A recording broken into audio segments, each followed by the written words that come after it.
Iran melancarkan serangan rudal terbatas pada Senin 23 Juni 2025 terhadap pangkalan militer Amerika Serikat Al-Udeid di Qatar. Serangan itu sebagai balasan atas serangan Amerika yang menjatuhkan bom di situs nuklir Iran.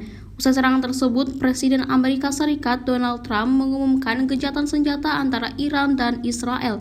Menurut laporan AFP 24 Juni 2025, seperti dilansir dari Kompas.com, Trump mengunggah di Truth Social bahwa gencatan senjata total dan lengkap antara Iran dan Israel bertahap selama 24 jam akan dimulai sekitar tengah malam Selasa waktu timur.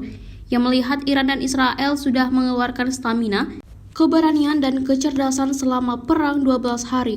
Menurutnya perang yang sedang berlangsung bisa terjadi bertahun-tahun dan menghancurkan seluruh Timur Tengah, tetapi itu tak akan terjadi.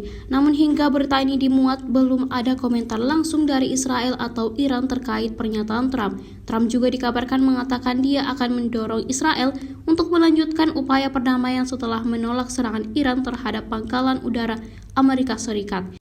Untuk diketahui, Iran sebelumnya meluncurkan serangan rudal ke pangkalan udara Al-Udeid, markas militer Amerika Serikat di Qatar pada Senin 23 Juni 2025. Serangan tersebut tidak menimbulkan korban jiwa maupun luka, namun memicu kekhawatiran akan meluasnya konflik di Timur Tengah. Download Tribun X sekarang, menghadirkan lokal menjadi Indonesia.